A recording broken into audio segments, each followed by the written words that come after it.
Yo, what's the deal, y'all? Let's talk that Pete Rock and Common, the Auditorium Vol.1. Hey, yo, Eeze!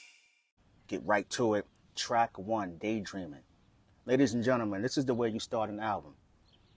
As soon as I pressed play, I said to myself, of all the songs I've heard, this should be the perfect song to start the album. From the very first note I was sold, can't even front. It sounds like a lead keyboard that's kind of drowned in reverb. Got about 8 notes on the hi-hat. I think it's a Rhodes and vibraphone, either or, as a foundation underneath that reverb sound that I mentioned. The drums, fat snare with like a very short decay, 8 notes played on the hi-hat. And let's not forget the queen, Detroit's very own, Aretha Franklin, on the vocal sample. Daydreaming and I'm thinking of you. Daydreaming. Pete Rock did his thing, man, and I love how or when producers sample from various records, and when you put them together, it sounds like a seamless loop or song, and Daydreaming happens to be that, man. That's fire. Common definitely found his pocket. This kind of beat is tailor-made for him. Like, it really is, man. This is his style for sure. As far as the pace goes, the tempo, it works perfectly for Common.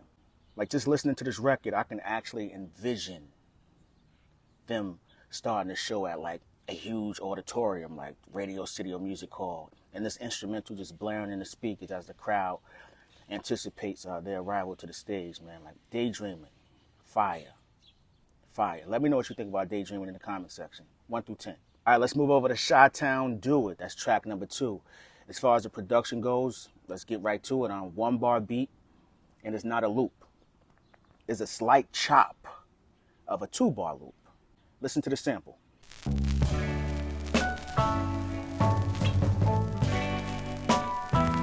Quick trivia. Which other songs have you heard in hip-hop that have used the same sample? I think it's a Mary Wells sample. Let me know in the comment section. History. On this particular song, Chi-Town Do It, hip-hop meets jazz meets soul. Pete Rock happens to be one of the masters of making things seem more difficult than they really are. Like, more of the sum of their parts. It sounds like he truncated the space right before the kick drum to kind of play with the timing a little bit. Let's give it a different feel. And really didn't trust men. I guess we on the cusp. Like, just little simple things production-wise that makes things sound much more than what they really are. Very soulful, but then the jazz is prevalent when the horns come and make an appearance during the hook or the chorus. Common provided like a very lazy flow. And when I say lazy, let's take away the negative connotation associated with that word. More so like very sluggish, right? Which was necessary for this particular pocket. The production was the forefront, in my opinion. He took the role of playing an accessory to the song. Sometimes you have to do that to make the best product, right? It's a love song centered around his city. Is it his best lyric performance? Absolutely not. But it's a tight song, and he did what was necessary to add to the song. Let me know what you think about the song in the comment section. Chi-Town Do It. Let's move to track number 3, The Man. Listen up. There's a reason why Pete Rock is the #1 soul brother. And this song adds to his legacy, man. The guitars merged with the drums that are programmed so well, it sounds like an actual breakbeat. Fire. Took the energy through the roof. That snare sounds like a piccolo snare that the gospel quartet drummers used to use back in the 90s. Fam even had ghost notes on the snare. Programming was superb. Right away, I knew this was a perfect record. Like, the moment I pressed play on The Man, I already knew this is the one. Of all the elements I heard in this track, The Man, the MVP would have to be the bass line. Like, it just sounds perfect. It gives the track so much energy. And it sounds like they had, the way it's laid down, like they had a session musician come in, a live bassist with a church background, and lay down this particular bass line. But if I had to guess, I think it's from the actual sample, and they kind of filtered it and raised the level, and that's what we're hearing as far as the bass line goes. Shout out to Jamie Stobe, too, man. Like, he did a phenomenal job of mixing this album. I wonder if he used 2-inch tape. Sounds like they was going directly to reel-to-reel, but I could be wrong. What you think about the mixing? I also love the way they program the samples, almost like checking in on the listener's awareness. Peep how he used the same sample during the first and third verse, but during the second verse, it wasn't featured. Oh, he's got a hold on me. And as a listener, I was waiting for it because I love the placement, but that just keeps your listeners aware and keeps engagement up. Like little simple tricks like that are what seasoned producers do. Pete Rock went off on this. Fire. Common's opening line on this joint was fire to me, man.